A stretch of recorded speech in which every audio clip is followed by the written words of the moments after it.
Jumpa lagi dengan Bu Nelly, yaitu pada kesempatan kali ini Ibu akan menjelaskan sedikit materi, yaitu tentang IPS, yaitu pelajaran tematik ya. Nah, kalian boleh simak apa yang akan Ibu sampaikan. Yang pertama yaitu Ibu akan mengajarkan yaitu tentang buku tema 5 ya, judulnya Pahlawanku, dan subtema 1 Perjuangan Para Pahlawan. IPS kelas 4. Kita lanjut ya.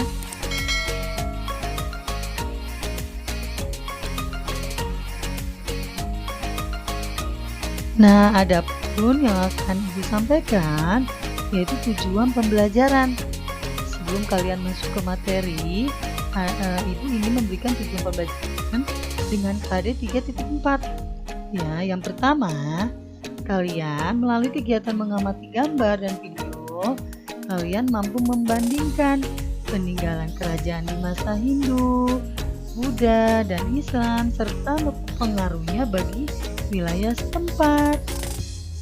Yang kedua, dengan melalui kegiatan video dan gambar, kalian dapat mengomunikasikan peninggalan kerajaan di masa Hindu, Buddha, Islam, dan pengaruhnya bagi wilayah setempat. Kita simak dan kita pahami ya apa yang akan Ibu sampaikan. Nah, yang pertama Ibu akan memberikan materi, judulnya ini Kerajaan Hindu dan Buddha. Nah, yang akan Ibu sampaikan pertama ya, Kerajaan Hindu. Oke. Nah, Kerajaan Hindu ini terdiri dari 1. Kerajaan Kutai, dan yang kedua Kerajaan Tarumanegara, yang ketiga Kerajaan Mataram kuno, dan yang keempat Kerajaan Kediri, dan yang kelima Kerajaan Singosari. Next, kita lanjut ya.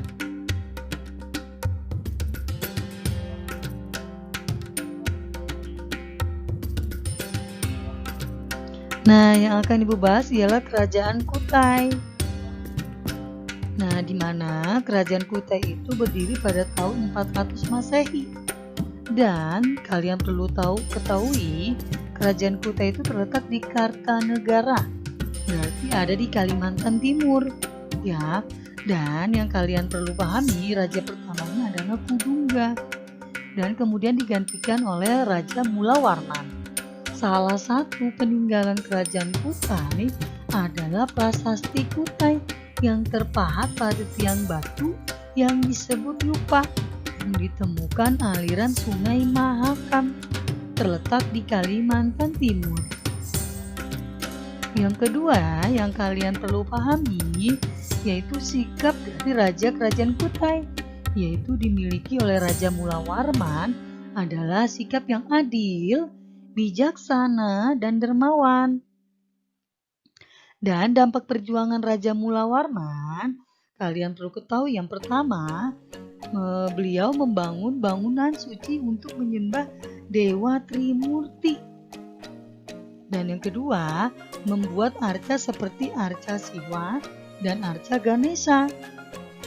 Dan yang ketiga, 7 buah yupa dengan tulisan tentang sosial, politik, budaya, kerajaan Kutai.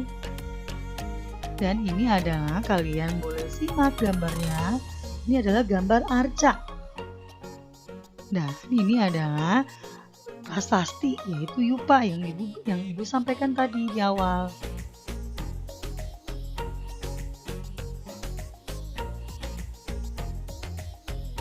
Nah, yang kedua, Kerajaan Tarumanegara. Yang pertama, Kerajaan Tarumanegara berdiri pada tahun 450 Masehi. Terletak di barat Pulau Jawa dan rajanya yang terkenal bernama Punawarman. Salah satu peninggalan Kerajaan Tarumanegara adalah berupa 7 prasasti yang ditulis dalam bahasa Sanskerta.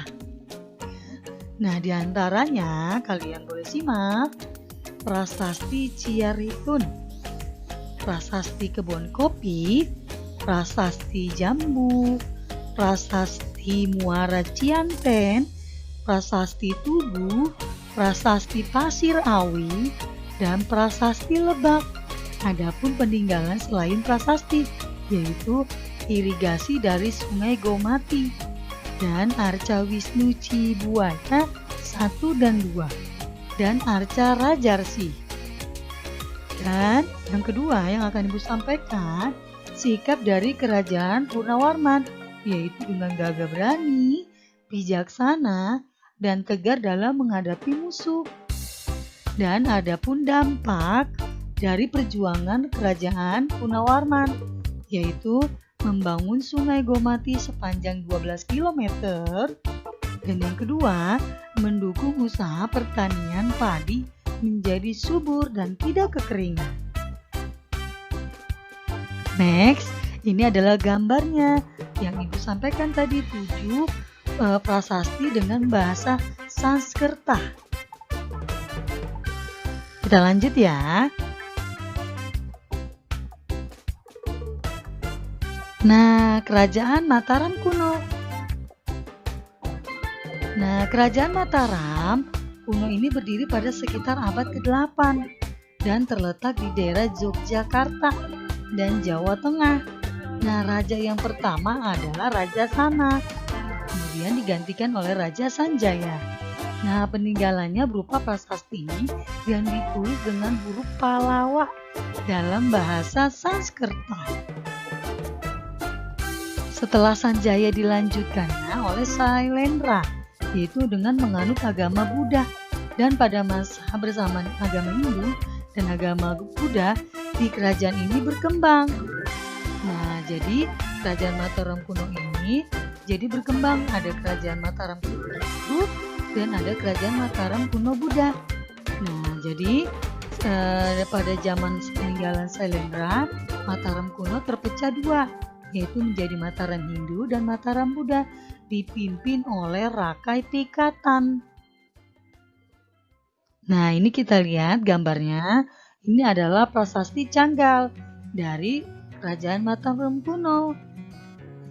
Dan ini adalah Candi Roro Congkrang. Ya, jadi kalian boleh lihat ini gambarnya.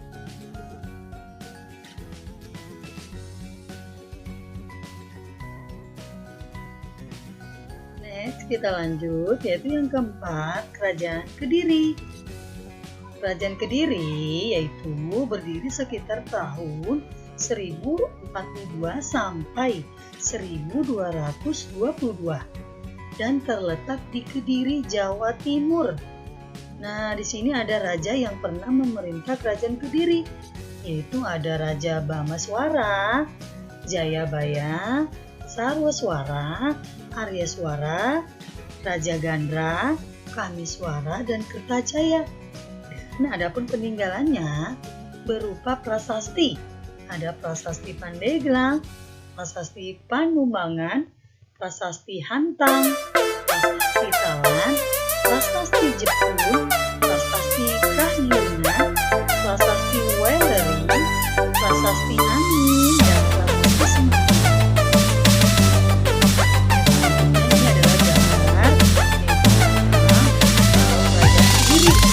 Candi Pangestu. Lihat, simak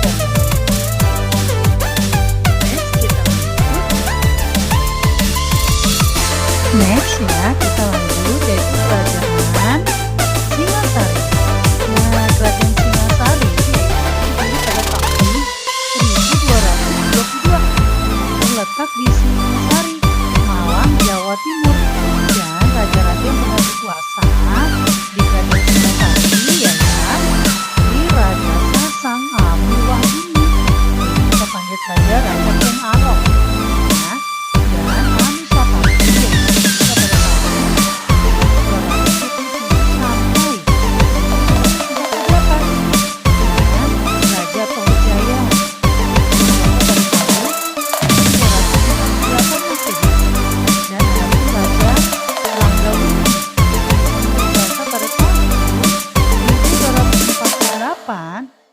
sampai 1268 Masehi, dan Kertanegara yaitu berkuasanya pada tahun 1268 sampai 1292 Masehi.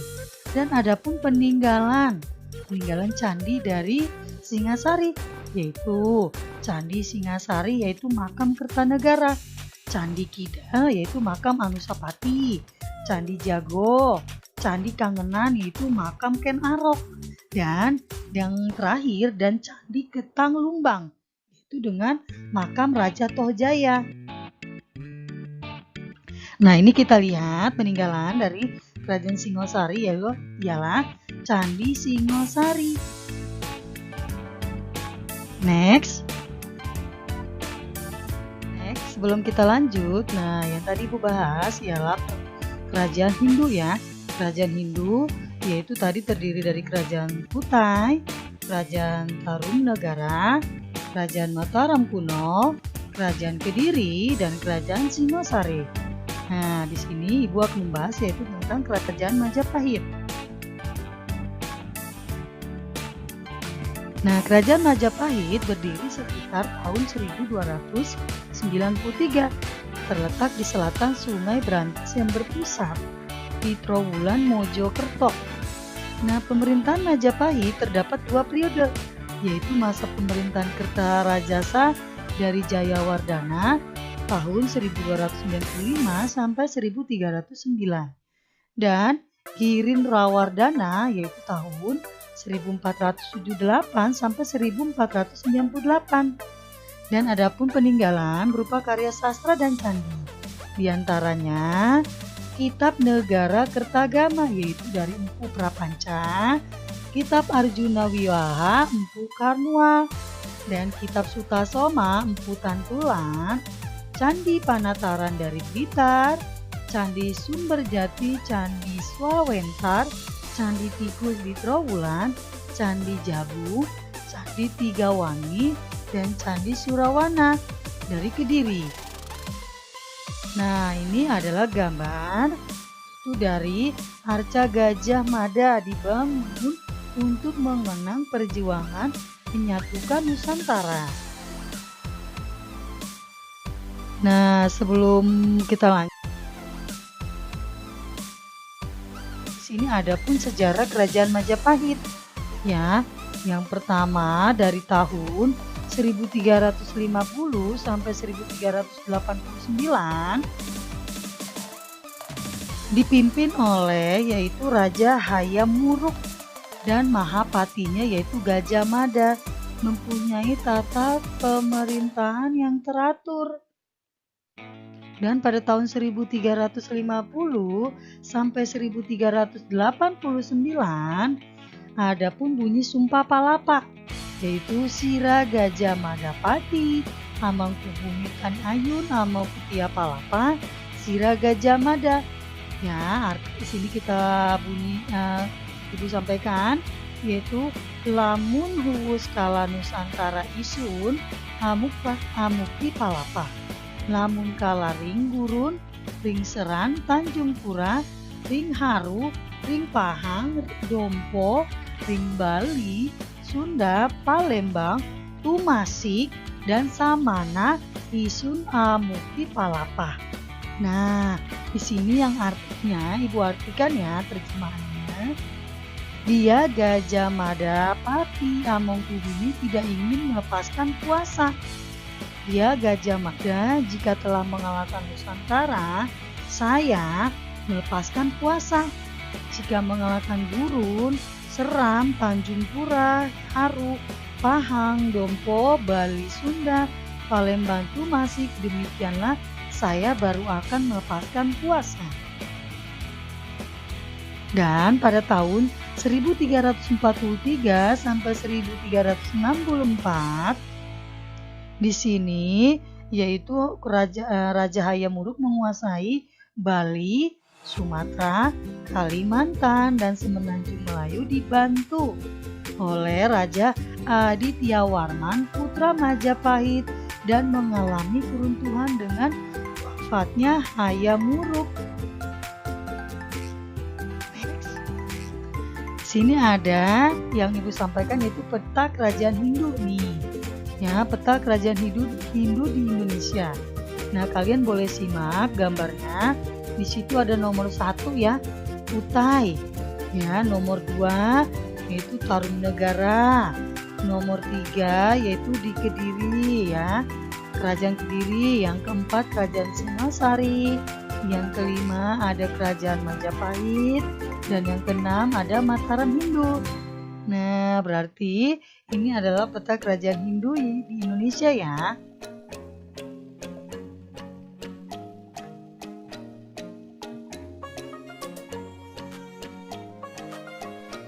Nah, setelah kalian mempelajari kerajaan-kerajaan Hindu, dan di sini Ibu akan membahas yaitu yang kedua yaitu Kerajaan Buddha.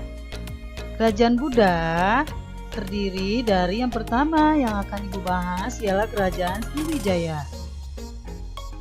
Kedua, Kerajaan Mataram kuno.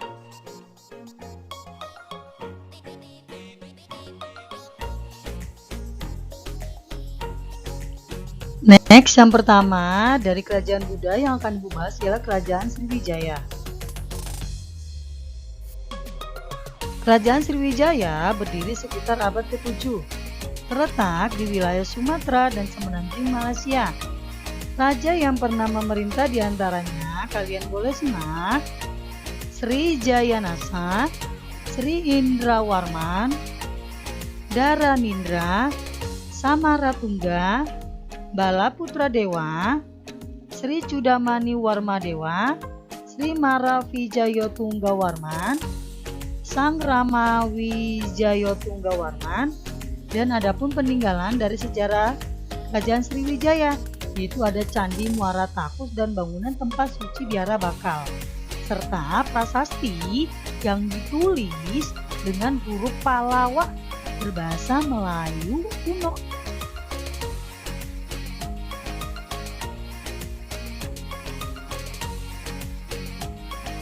Next, kita lanjut yaitu ada sejarah Kerajaan Sriwijaya oleh Raja Balaputra Dewa. Di sini Raja Balaputra Dewa, raja yang berani, gagah berani dan pantang menyerah ya pastinya.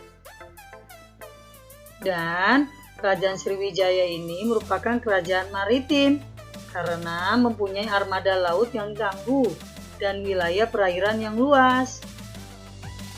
Dan Kerajaan Sriwijaya merupakan pusat pendidikan dan penyebaran agama Buddha.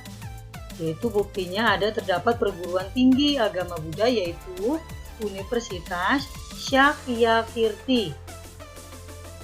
Dan Kerajaan Sriwijaya merupakan kerajaan perdagangan. Yaitu ibu kota Palembang merupakan jalur perdagangan sehingga kapal banyak yang singgah. Next, kita lanjut.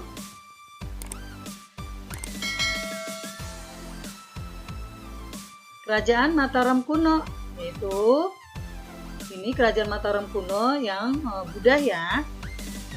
Kenapa di sini sama Kerajaan Mataram berdiri pada sekitar abad ke-8 dan terletak di daerah Jogja, Jawa Tengah, dan raja pertama adalah Raja Sana. Kemudian digantikan oleh Raja Sanjaya. Dan peninggalannya berupa prasasti ditulis dengan huruf Pallawa dan dalam bahasa Sanskerta. Nah, di sini ada kerajaan 3 dinasti yaitu atau wangsa ya. Pertama ada Wangsa Sanjaya yaitu kerajaan Hindu, kerajaan Wangsa Sailendra yaitu Buddha, dan Wangsa Isana. Dan peninggalan Kerajaan Mataram kuno yaitu ada Candi Borobudur di Jawa Tengah oleh Raja Samratunga, Candi Kalasan di Jawa Tengah, Candi Tertua, Candi Sewu, Candi Mendut, Candi Plawosan, dan prasasti Ratu Boko. Nah, prasasti Ratu Boko ini yaitu yang berisi kekalahan Balaputra Dewa dalam peperangan. Nah, ini adalah Candi Ratu Boko. Kalian boleh simak gambarnya. Ini adapun peta kerajaan Buddha di Indonesia. Nah, Lihat di situ ada Kalingga atau Holing. Yang kedua, lihat di peta ada Kerajaan Sriwijaya di situ. Dan yang ketiga ya, Mataram Buddha atau Mataram Kuno Buddha. Ya.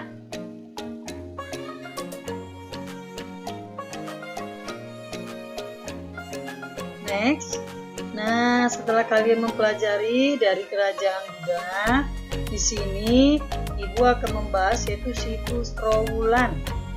Nah, situs Trowulan adalah kawasan kepurbakalaan dari periode klasik sejarah Indonesia yang berada di Kecamatan Trowulan, Kabupaten Mojokerto, daerah Jawa Timur. Dan berbagai temuan diangkat di sini menunjukkan ciri-ciri pemukiman yang cukup maju berdasarkan kronik, prasasti, atau simbol dan catatan yang ditemukan di sekitar kawasan tersebut. Diduga kuat situs ini berhubungan dengan Kerajaan Majapahit. Dan kawasannya kalian boleh ketahui berdirinya struktur-struktur besar, candi makam dan kolam, mencakup wilayah sekitar 5 km kali 5 km, dipotong oleh jalan negara yang menghubungkan kota Jombang dan Surabaya. Namun demikian, temuan-temuan yang terpendam ini diketahui berada di luar kawasan, ya, dengan kawasannya di luar kawasan tersebut yang mencakup kawasan lebih luas, yaitu ukurannya 11 km kali 9 km hingga mencakup pulau wilayah timur Kabupaten Jombang. Dan situs Trowulan telah didaftarkan, ya, menjadi situs warisan dunia itu UNESCO sejak tahun 2009. Nah, ini adalah kalian boleh lihat gambarnya, ada Gapura Wringin Lawang, ya, kalian boleh lihat dan kalian boleh simak.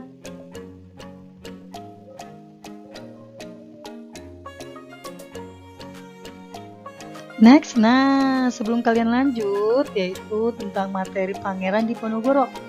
Kalian kan sudah mempelajari kerajaan-kerajaan Hindu dan Buddha. Ya, sekarang Ibu akan menjelaskan Pangeran Diponegoro. Nah, kalian harus masih tetap semangat ya untuk menyimaknya ya. Pangeran Diponegoro. Nah, Pangeran Diponegoro ini merupakan pahlawan nasional Indonesia. Nah, Pangeran Diponegoro ini lahir di Yogyakarta pada Jumat 11 November 1785. Dia lahir dari rahim Raden Ayu, yaitu Mangkorowati yang merupakan selir Sultan Hamengkubuwono III. Dia adalah pahlawan nasional dari tanah Jawa yang gagah memimpin atau perang Jawa melawan penjajahan Belanda pada tahun 1825 sampai 1830 hingga dikenal sebagai Perang Diponegoro. Nah, di sini awal mula terjadinya Perang Diponegoro. Diponegoro memperlihatkan pemberontakan terhadap keraton pada tahun 1822. Saat itu kepemimpinan berada di tangan Hamengkubuwono V yang saat itu masih berusia 3 tahun. Pemerintahan sehari-harinya dipegang oleh Pati Danurejo bersama residen Belanda. Diponegoro menilai bahwa cara tersebut salah. Nah, dia menolak cara perwalian dijalankan di keraton. Nah, di sini ada lagi Belanda kala itu memasang patok di tanah milik Diponegoro di desa Tegalrejo. Hal itu untuk pembangunan jalan yang disuruhkan oleh Pati Danurejo yang menjadi kaki tangan Belanda. Diponegoro yang secara terbuka menentang Belanda melakukan penolakan pembangunan jalan itu secara terang-terangan, dan rakyat mendukung hal tersebut. Hal inilah yang menjadi awal mula terjadinya Perang Diponegoro. Dan kalian boleh lihat ini adalah gambar Pangeran Diponegoro.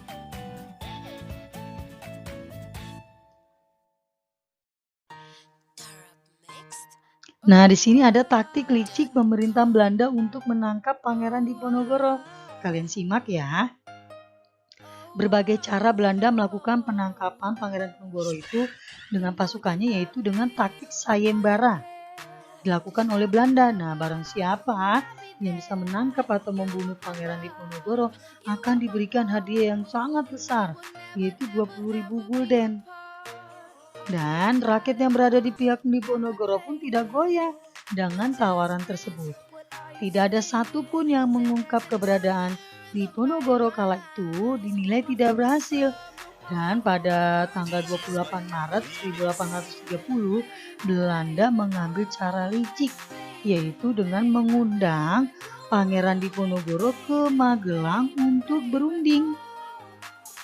Dan pada saat itu, Belanda menjamin apabila tidak ada kesepakatan, maka Pangeran Diponegoro bisa kembali ke tempatnya yang aman.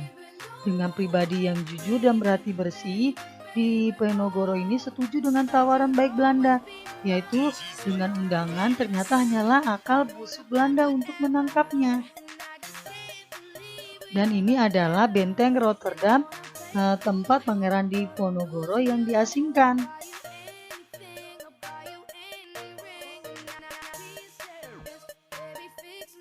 Next, untuk selanjutnya, setelah Belanda berhasil menangkap Pangeran Diponegoro dengan taktik undangan, di sini Pangeran Diponegoro dibuang ke Manado dan meninggal di Makassar. Ya, setelah Belanda berhasil menangkapnya, yaitu pada April tanggal 20 tahun 1830, Pangeran Diponegoro ini dibuang ke Manado. Tidak sendirian ya, Pangeran Diponegoro ini dibuang bersama dengan Raden Ayu Retnaningsih Tumenggung, Diposono dan istri, ya, serta para pengikutnya. Pangeran Diponegoro ini berlayar dengan kapal Polu. Setelah sampai di sana, Pangeran Diponegoro dan rombongannya langsung ditawan di benteng Amsterdam. Selama 25 tahun, Pangeran Diponegoro hidup di benteng Rotterdam, Makassar hingga 8 Januari 1855, Pangeran Diponegoro meninggal dan dimakamkan di kota pengasihan terakhirnya di kota tersebut ya. Dan di sini ada lukisan Pangeran Diponegoro, yaitu dengan memasuki tempat tinggal yang disiapkan untuknya pasukannya setelah datang ke Magelang, yaitu pada 8 Maret 1830. Kita simak, lihat lukisannya.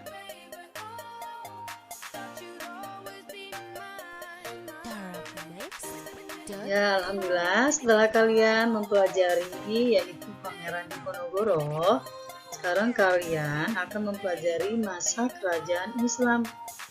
Nah, masa kerajaan Islam yang pertama yang akan Ibu sampaikan yaitu ada Kesultanan Gorontalo oleh Sultan Hasanuddin pada tahun 1654 sampai 1660. Merupakan raja dari kerajaan Islam Gorontalo di Makassar, Sulawesi Selatan. Ia dijuluki ayam jantan dari timur. Karena kegigihan dan keberaniannya melawan Belanda, Sultan Hasanuddin dikenal arif dan bijaksana. Sultan Hasanuddin berusaha menggabungkan kekuatan kerajaan kecil di Indonesia wilayah bagian timur untuk melawan Belanda. Karena perjuangan dan jasanya, nama Sultan Hasanuddin diabadikan sebagai nama jalan dan universitas. Bahkan pemerintah Indonesia menganugerahkan gelar pahlawan nasional kepada Sultan Hasanuddin. Setelah wafat, Sultan Hasanuddin dimakamkan di Kompleks Pemakaman Raja Goa, Sulawesi. Ya, kalian boleh simak. Ini ada raja, gambar Sultan Hasanuddin. Dan Sultan Hasanuddin diabadikan dalam bentuk perangko.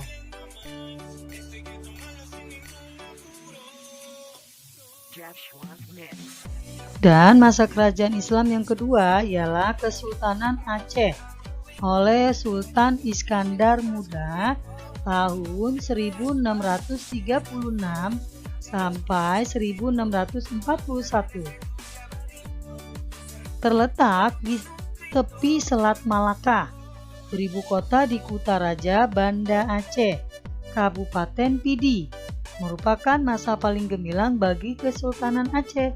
Walaupun di sisi lain, Kontrol ketat yang dilakukan oleh Iskandar Muda menyebabkan banyak pemberontakan di kemudian hari setelah mangkatnya Sultan.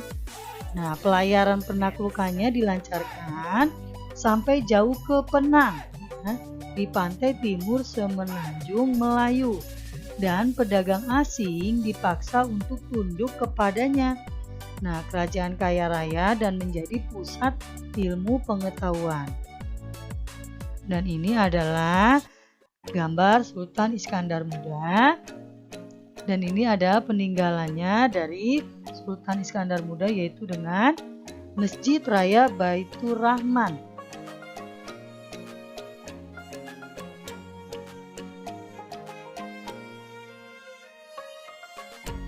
Dan yang ketiga, kerajaan Islam, yaitu Samudra Pasai oleh Sultan Malik Al-Saleh. Nah, kerajaan Samudra Pasai terletak di Aceh dan merupakan kerajaan Islam pertama di Indonesia dan didirikan oleh Meirah Silo pada tahun 1267 Masehi.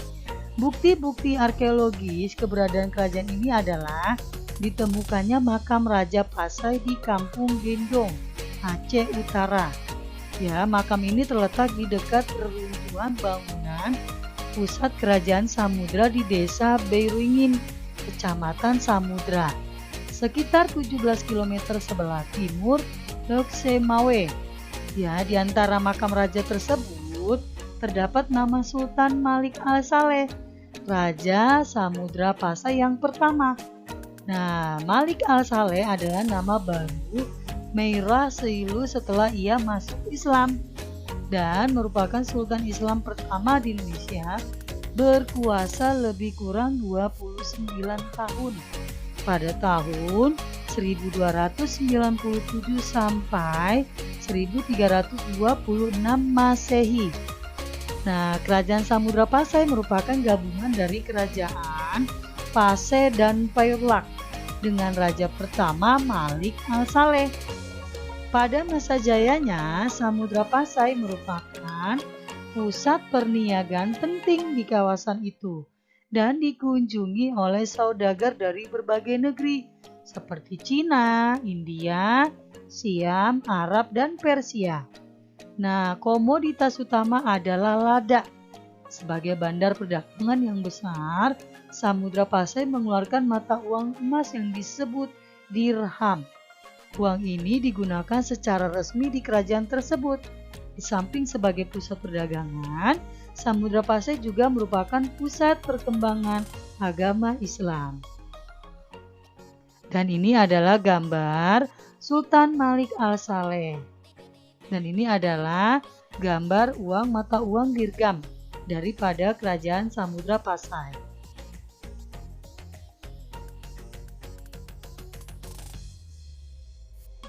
Dan yang keempat yaitu kerajaan Islam, yaitu Kesultanan Demak oleh Raden Patah pada tahun 1478 sampai 1518.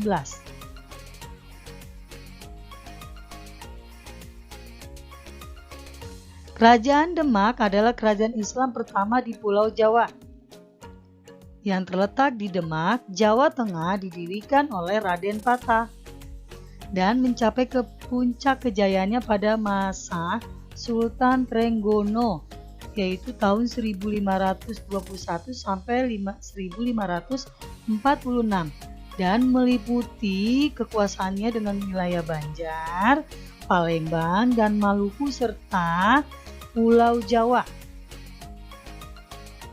Kerajaan Demak merupakan pusat penyebaran agama Islam di Pulau Jawa melalui Wali Songo.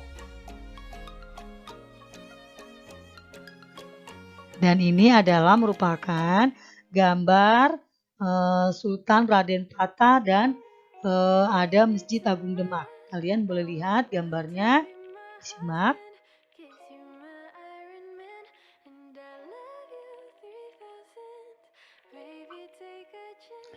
Dan yang berikutnya kerajaan Islam, yaitu dari Kesultanan Banten oleh Sultan Ageng Tirtayasa pada tahun 1651 sampai 1683.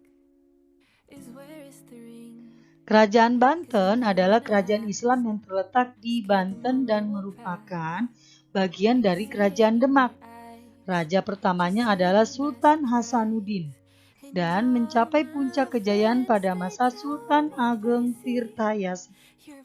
Ya, ia memimpin banyak perlawanan terhadap Belanda.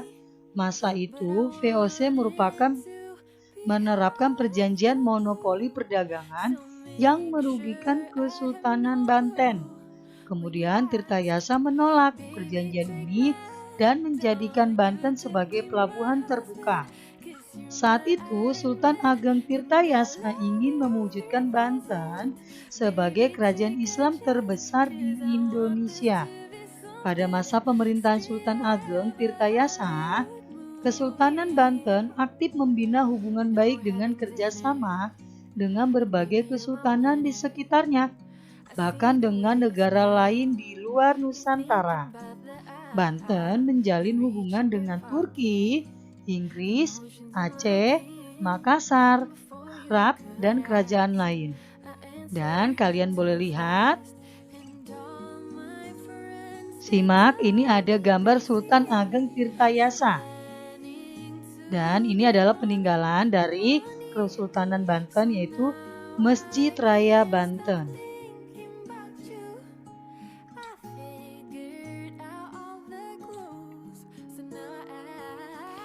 Ya, kerajaan masa Islam berikutnya ialah Kesultanan Ternate atau Tidore oleh Sultan Babullah pada tahun 1570 sampai 1583. Kerajaan Ternate dan Tidore adalah kerajaan Islam yang terletak di sekitar Pulau Halmahera, Maluku Utara. Kerajaan Ternate Tidore menjadi rebutan penjajah Eropa karena kaya akan rempah-rempah. Sultan Babullah merupakan raja Ternate yang berhasil mengusir Portugis dari Maluku. Sultan Babullah terkenal sebagai raja 27 pulau dan berhasil memajukan Kesultanan Ternate. Ini adalah, kalian boleh lihat gambar Sultan Babullah dengan yang terkenal dengan pelayarannya. Nah, di sini ada kerajaan Cirebon oleh Sunan Gunung Jati, yaitu dengan Syarif Hidayatullah tahun 1470 Masehi. Nah, kerajaan Cirebon adalah kerajaan Islam yang terletak di perbatasan Jawa Barat dan Jawa Tengah. Didirikan oleh seorang wali songo, yaitu Sunan Gunung Jati. Ya, kerajaan Cirebon mengalami kemunduran karena politik divide et impera atau adu domba. Ya, atau adu domba Belanda dengan membagi menjadi 3, yaitu Kasepuhan, Kanoman, dan Kacirebonan. Ini ada gambar, kita lihat, yaitu Sunan Gunung Jati.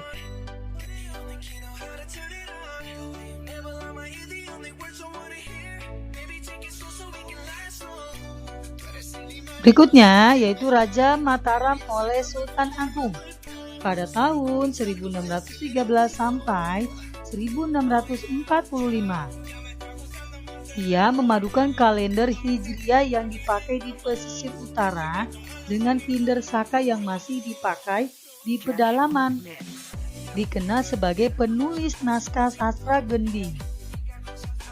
Dan Sultan Agung juga menetapkan bahasa Bangongan sebagai bahasa yang harus digunakan oleh bangsawan dan pejabat di lingkungan keraton untuk menghilangkan kesenjangan. Ini adalah, boleh kalian simak, yaitu dengan Sultan Agung. Nah, di sini setelah kalian mempelajari kerajaan-kerajaan Islam, nah di sini ada peta kerajaan Islam di Indonesia. Ya, ada Samudra Pasai, ada kerajaan Islam Aceh, Banten, Demak, Goa Talo, dan Ternate Tidore.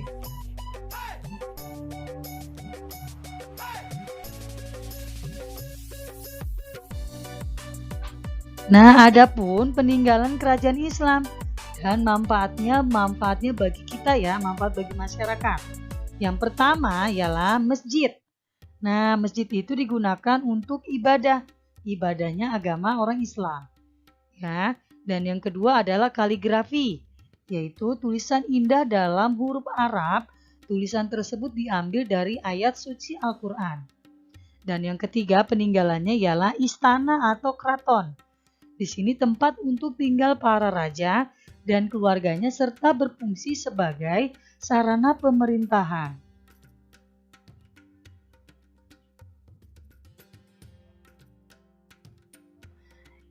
Berikutnya peninggalannya ialah pesantren, yaitu sebagai pusat pendidikan agama Islam. Dan di sini ada makam, tempat untuk orang yang sudah meninggal, misalnya makam Sunan Kudus yang kalian ketahui. Next, kita lanjut. Peninggalan berikutnya ialah tradisi, yaitu di sini tradisi itu berupa seni tari, musik, adat istiadat maupun upacara adat. Di mana salah satu upacara yang berkembang yaitu upacara grebek mulut untuk memperingati kelahiran Nabi Muhammad Shallallahu Alaihi Wasallam. Nah, yaitu kitab selanjutnya ya. Contoh dari kitab pada masa kerajaan Islam adalah kitab Manik Maya, yaitu kitab Nisat Sastra, kitab Nitusuri, kitab Sastra Gending, dan sebagainya.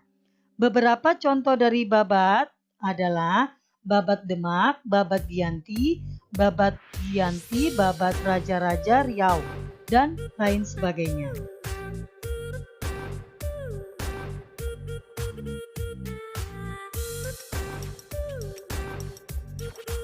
Nah, tahukah kalian pahlawan masa kini? Nah, kalian bisa lihat siapakah pahlawan masa kini yang terkenal, yaitu di sini ada Butet Manurung. Di sini adalah Butet Manurung adalah perintis dan penggerak pendidikan bagi anak-anak pendalaman di Indonesia. Perempuan ini rela meninggalkan pekerjaannya demi memajukan pendidikan anak-anak suku dalam di daerah TNBD, yaitu Taman Nasional Bukit 12, Jambi, Sumatera Selatan. Ia adalah pelaku pendidikan alternatif bagi masyarakat terpencil dan terasing di Indonesia. Dan ini kalian bisa lihat, beliau yaitu Butet Manurung sedang mengajarkan anak-anak di Jambi ya, di daerah Sumatera Selatan.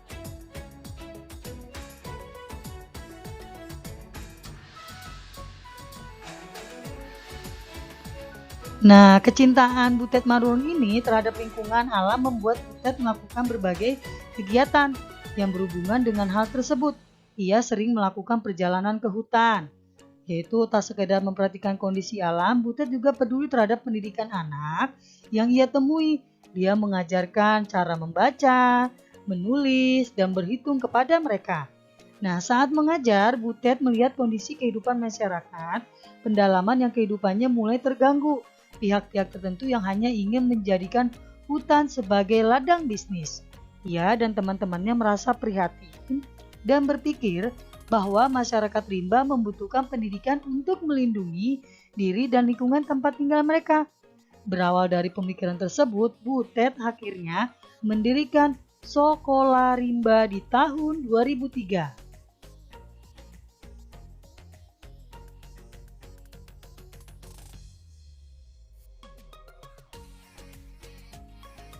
Nah, kalian perlu tahu, tadi kalian sudah mengetahui pahlawan masa kini. Dan sekarang kita lagi membahas pahlawan nasional, yaitu Ki Hajar Dewantara. Nah, Ki Hajar Dewantara merupakan pahlawan pejuang yang memperjuangkan kemerdekaan Indonesia dan tokoh yang sangat peduli dengan pendidikan Indonesia. Ki Hajar Dewantara lahir di Yogyakarta 2 Mei 1889, memiliki nama asli Raden Mas Soewardi Soejarningrat. Namun sejak 1922 namanya berubah menjadi Ki Hajar Dewantara. Ki Hajar Dewantara berasal dari lingkungan keluarga Keraton Yogyakarta. Ki Hajar Dewantara menamatkan pendidikan dasar di ELS, Sekolah Dasar Eropa atau Belanda, kemudian sempat melanjut ke Stovia, Sekolah Dokter Bumi Putra, tapi tidak sampai tamat karena sakit. Dan lantas Ki Hajar Dewantara bekerja sebagai penulis dan wartawan di beberapa surat kabar, antara lain Soedeotomo, Miden Java, The Express, Wetesan Hindia, Koe Moeda, Tajaja Timor, dan Koe Sarah. Nah, ini adalah gambar Ki Hajar Dewantara.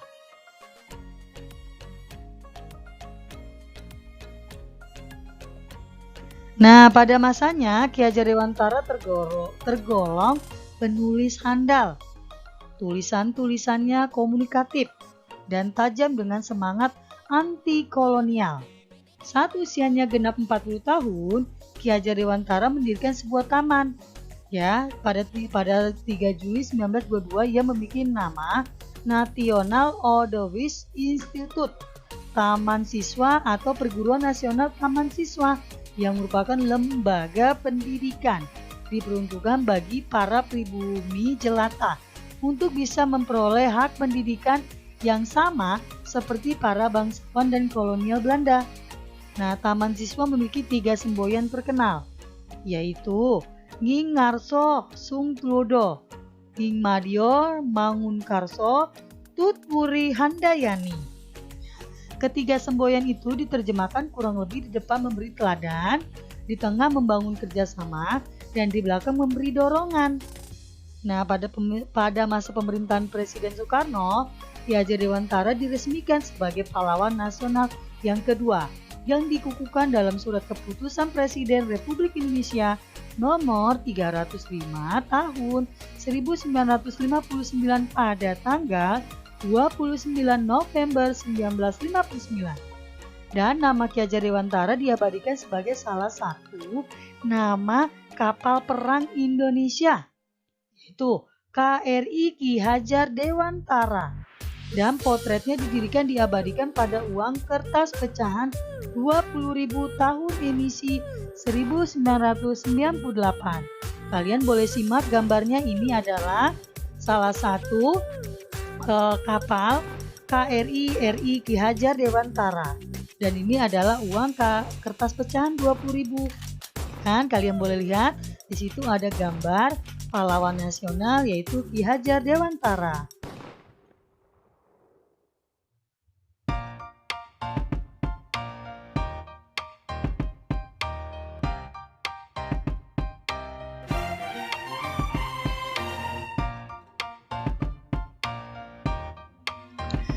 Nah, alhamdulillah pada pembelajaran kali ini kalian sudah menyimak, yaitu tentang kerajaan Hindu-Buddha, tentang kerajaan masa Islam, dan tentang pahlawan masa kini, pahlawan nasional, dan yang Ibu sampaikan mudah-mudahan bermanfaat buat kalian.